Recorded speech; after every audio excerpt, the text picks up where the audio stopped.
বাংলাদেশের ৫৪ বছরের ইতিহাসে এই প্রথম ঈদ উল ফিতরকে কেন্দ্র করে অনেক ঘটনা ঘটতে যাচ্ছে, যেটা বাংলাদেশের ৫৪ বছরে ঘটেনি এবং ডক্টর ইউনূস সরকারের উদ্যোগে এই ঘটনা ঘটছে। এটাকে আমি বলছি যে জামাত শিবির সংস্কৃতির জয় জয়কার।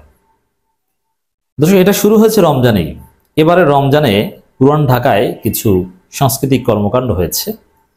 ঢাকা বিশ্ববিদ্যালয় বুয়েটে রমজানকে কেন্দ্র করে যেভাবে সাজানো হয়েছে, যেভাবে ইফতার মাহফিল হয়েছে, এটা নজিরবিহীন। হাসিনার আমলে এটা অকল্পনীয় ছিল এবং হাসিনার আমলের আগে বিএনপি আমলে বা অন্য কোনো আমলে এটা হয়নি, স্বাধীন বাংলাদেশে কখনো হয়নি। যেমন শিবির ঢাকা বিশ্ববিদ্যালয় যা করেছে, এটা তো বাংলাদেশে কখনোই শিবির এটা করতে পারেনি। এই প্রথম রমজান থেকে শুরু হয়েছে সাংস্কৃতিক বিপ্লবের। এবার ঈদকে কেন্দ্র করে ডক্টর ইউনূস সরকার, বিশেষ করে এটা আসিফ মাহমুদ স্থানীয় সরকার এবং যুব ক্রীড়া উপদেষ্টা, তিনি জানিয়েছেন এবার ঈদ উল ফিতরকে কেন্দ্র করে কিছু কিছু বিষয় আসছে। এগুলোকে আমি কেন জামাত শিবির সংস্কৃতি নাম দিয়েছি আমি সেদিকেও আসছি। আসিফ মাহমুদ যেটা জানিয়েছেন আমি ডিটেলস বলবো। আগারগাঁওস্থ বাণিজ্য মেলায় পুরাতন মাঠে অনুষ্ঠিত হবে ঈদ জামাত। এর মানে কেন্দ্রীয় ঈদ জামাত অনুষ্ঠিত হওয়ার যে পুরনো জায়গা হাইকোর্ট মাঠে, ওটা শেষ, ওটা কেন্দ্রীয় ঈদ জামাত হবে না। কেন্দ্রীয় ঈদ জামাত হবে আগারগাঁও বাণিজ্য মেলা মাঠে। কারণ কি? আগারগাঁও মাঠ তো বিশাল মাঠ, আর মাঠ বড়, তার চাইতে বড় বিষয় হচ্ছে যে কেন্দ্রীয় ঈদ জামাত ঢাকার এক কোনায়, মানে ঢাকার একদম দক্ষিণ দিকে। কেন্দ্রীয় ঈদ মাঠের একটু পরে ঢাকার শেষ প্রান্ত সদরঘাট। অথচ ঢাকার একটা বড় অংশ বা নতুন ঢাকা বলতে যা বোঝায় সেটা অনেক উত্তরে। এজন্য আগারগাঁও করলে মাঝামাঝি জায়গায় হয়। একেবারে উত্তরা থেকে আবদুল্লাপুর থেকেও আসতে পারে, আবার সদরঘাট থেকেও মানুষ যেতে পারে, মাঝামাঝি। এটা সত্যি একটা চমৎকার সিদ্ধান্ত। ঈদ আনন্দ মিছিলের সঙ্গে থাকবে মেলা সাংস্কৃতিক অনুষ্ঠান। মানে ঈদ আনন্দ মিছিল হবে, ঈদ নামাজের পরে মিছিল হবে, ঈদের নামাজের পরে মিছিল হওয়া। এটা সেই সুলতানি আমলে ২০০ বছর আগে বা তারও ২১০ বছর আগে হতো, ২২০ বছর আগে হতো। আর স্বাধীন বাংলাদেশে এটাকেও কল্পনা করতে পারেনি। আর এই জায়গাটা আমাদের কথা।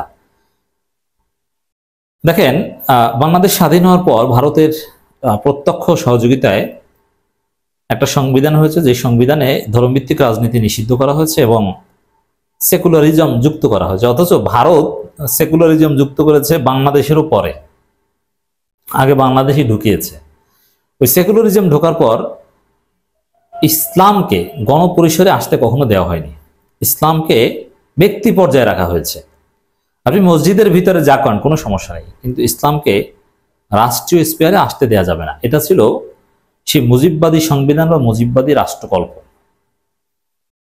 পরে জামাত শিবির যখন রাজনীতি করার সুযোগ পায় জিয়াউর রহমান ক্ষমতায় আসার পর, তখন থেকে জামাতের অন্যতম একটা চেষ্টা কিংবা মৌলানা মওদুদির দর্শনে ছিল এটা, যে ইসলামকে সামাজিক পরিসরে, জনপরিসরে এবং রাষ্ট্রীয়ভাবে নেওয়া।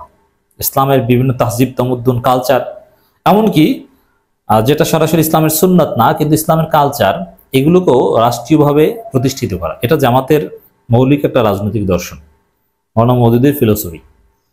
এই জন্য নানান চেষ্টা করেছিল, অনেক ক্ষেত্রে সফল হয়েছে। যেমন দেখেন, একটা উদাহরণ দিই, ইসলামী ব্যাংক। ইসলামী ব্যাংক জামাত ইসলামী প্রতিষ্ঠা করেছে জামাতের লোকজন। পরে জামাত তাদের তৎপরতার মাধ্যমে ইসলামী ব্যাংকের উইন্ডো বাংলাদেশ ব্যাংকে খুলতে বাধ্য করেছে।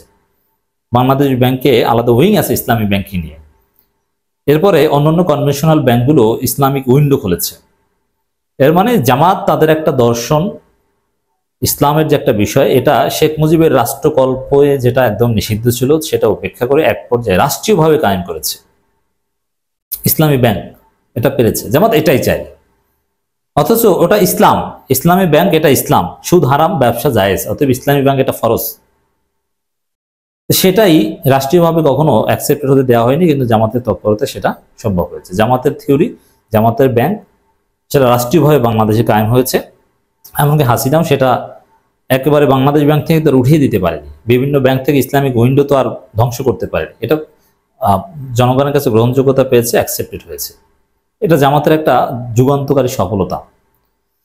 এরপরে দেখেন, ইফতার মাহফিল, ইফতার পার্টি করে একটা ফরজ ওয়াজিব কিছু না, এটা একটা কালচার, এটাও জামাতের আবিষ্কার। পরে ইফতার মাহফিলটাকে বা ইফতার পার্টি এটাকে জামাত শিবির কতটা সার্বজনীন রূপ দিয়েছে আপনারা দেখেছেন, যে ইফতার মাহফিল ইফতার পার্টি এটা ব্যাপকভাবে পালিত হয়, উদযাপন হয়। দেখেছেন না আপনারা? সবাই করে, আওয়ামী লীগ বাদে। আওয়ামী লীগ তো হাসিনা আবার এটা নিষিদ্ধ করেছিল গত বছরেই, কিন্তু অন্য সবাই করে। তো এরকম বিভিন্ন মুসলিম কালচার এটা জামাত গণপরিসরে আনতে চায় এবং রাষ্ট্রীয়ভাবে এটা এস্টাবলিশ করতে চায়। এটা জামাতের একটা মৌলিক রাজনীতি, কিন্তু এটা রাষ্ট্রশক্তি বিভিন্নভাবে বাধা দেওয়ার চেষ্টা করে সবসময়। এখন ইসলামী সংস্কৃতি, ইসলামিক মূল্যবোধ এগুলোকে রাষ্ট্রীয়ভাবে জনপরিসরে আনা, এটার কোনো উদ্যোগ বা চেষ্টা অন্য কারণেই। এমনকি জিয়াউর রহমান রাষ্ট্রীয়ভাবে সেনাবাহিনীতে বা বিভিন্ন জায়গায় যে ইসলাম ইনকর্পোরেট করেছেন, এটাও আলেমরা আমাদের চাপে হয়েছিল। এরা জিয়াউর রহমান নিজে নিজে করেছিলেন তা না, জিয়াউর রহমান ক্ষমতায় টিকে থাকার জন্য আলেমরা আমাদের চাপে। তখন মাওলানা আব্দুর রহিম জিয়াউর রহমানের সাথে বৈঠক করতেন, জামাত ইসলামীর তৎকালীন ভারপ্রাপ্ত আমির। এইভাবে এগুলো হয়েছে, অন্য কেউ কিন্তু এই চেষ্টা করে না। ইসলামকে রাষ্ট্রীয় পর্যায়ে জনপরিসরে আনার চেষ্টা অন্য কেউ করে না। তো এখন দেখেন, এবছর ঈদে এই ঈদ মিছিল করা, এটা একটা মুসলিম কালচার, সেই সুলতানি আমলে ছিল। ঈদ র্যালি করা, এবছর রমজানে যেটা হয়েছে, একেবারে বিশ্ববিদ্যালয়গুলোতে আলোকসজ্জা করা এবং একটা উৎসব আনন্দ, রমজান ফেস্ট করা, নূরে রমাদান, ঢাকা বিশ্ববিদ্যালয় দেখেছেন না? এই যে কালচারগুলো, এগুলো শিবির করে। এই জন্য রমজান, ঈদ, এগুলোকে, ঈদকে কেন্দ্র করে আলাদা কালচারাল অনুষ্ঠান করবে এবার সরকার, সংস্কৃতি মন্ত্রণালয় কনসেন্ট দিয়েছে। তো এটা শিবির ব্যক্তি পরিসরে বা সাংগঠনিক পরিসরে তারা করে, সাইমুম করে বা এগুলো যথাসম্ভব করেছে। তো এবার ঈদের শিবির করবে। এর মানে এই যে ঈদ র্যালি এবং ঈদ জামাতের পর ঈদের দিন বিভিন্ন কালচারাল অনুষ্ঠান করা, যেটা ডক্টর ইউনূস সরকার উদ্যোগ নিয়েছে, করবে। আরো নানা শিশুদের খেলাধুলার ব্যবস্থা, এগুলো জামাত শিবিরের কালচার, তারা এটা করে, চেষ্টা করেছে, কিন্তু হাসিনার কারণে এটা রাষ্ট্রীয় পরিসরে নিয়ে আসতে পারেনি, কিন্তু ক্ষুদ্র পরিসরে তারা করে আসে। এই রমজানে দেখেছেন না, ঢাকা বিশ্ববিদ্যালয়ে সাইমুম নূরে রমাদান অনুষ্ঠান করেছে। তো এগুলো এখন ডক্টর ইউনূস সরকার করছে, এটা এখন আসিফ মাহমুদরা করছে, এটা মোস্তফা সরোয়ার ফারুকীরা করছে, এবং এগুলো করতে সাইমুমের হেল্প নিবে। এ বিষয়ে প্রস্তাবনাও আমরা পাঠিয়েছি, সাইমুমের সাথে যোগাযোগ করবে সংস্কৃতি মন্ত্রণালয়ের পক্ষ থেকে। তো দর্শক, এইভাবে অনেক ঐতিহ্য ফিরে আসছে, যেগুলো আমরা বাংলাদেশের পলিটিক্যাল বাস্তবতার সাথে মিলিয়ে বলতে পারি জামাত শিবির কালচার। এই জামাত শিবির কালচারে জয় জয়কর, 54 বছর ইতিহাসে এই প্রথম। ঈদ বানান, এই যে রস্বইকার থেকে দীর্ঘইকার ফিরিয়ে আনা, এই সিদ্ধান্ত নিয়েছে বাংলা একাডেমি। এটাও একটা কালচার, ঐতিহ্য। এবং সরকার তো করছে, সরকারের সাথে প্রাইভেট সেক্টরও এগিয়ে আসছে। শেখ আহমদুল্লাহর একটা ফেসবুক পোস্ট, আমাদের পরিচালনাধীন ঈদগাহকে যথাযথ শিশু বান্ধব করার চেষ্টা করছি। এরই অংশ হিসাবে ঈদগাহে সংযোজিত হয়েছে এই বিনোদন উপকরণগুলো। শিশুরা এগুলো বিনামূল্যে উপভোগ করতে পারবে ইনশাল্লাহ। মানে অনেক উন্নত রাইড বা খেলাধুলার সিস্টেম, যেগুলো বিভিন্ন পার্কে গিয়ে টাকা দিয়ে যে রাইডগুলোতে চড়তে হয়, কিছু ছবি শেখ আহমদুল্লাহ শেয়ার করেছেন। অথবা যে উন্নত রিসোর্টে গিয়ে যে রাইডগুলো শিশুরা পায়, যেটা গরিব শিশুরা কল্পনা করতে পারে না, কারণ অনেক ব্যয়বহুল অনেক রাইড, এগুলো দেখছি যে ব্যবস্থা করা হয়েছে এই আসন্নাহ ফাউন্ডেশনের পরিচালনাধীন বিভিন্ন ঈদগাহে। হাসিনার আমলে কিন্তু শেখ আহমদুল্লাহরও এগুলো করতে পারেনি। হাসিনা আমলে শেখ আহমদুল্লাহ অনেক কিছু করতে পারলেও ইসলামিক সংস্কৃতিকে এভাবে রাষ্ট্রীয়ভাবে জনপরিসরে আসুক, এভাবে বড় কিছু করতে পারেনি, তাহলেই বাধা দিত।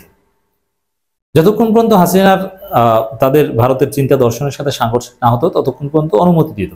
সেই রেড লাইন ক্রস করলেই অনুমতি দিত না। তো এবার মুক্তভাবে শেখ আহমদুল্লাহ এগুলো করতে পারছেন, এবং এই সুযোগ, এবং সাইমুম এবার অনেক কিছু করবে, এবং তোমাদেরকে পরামর্শ দিচ্ছি, করো অনেক কিছু এগুলো অনুসরণ করে।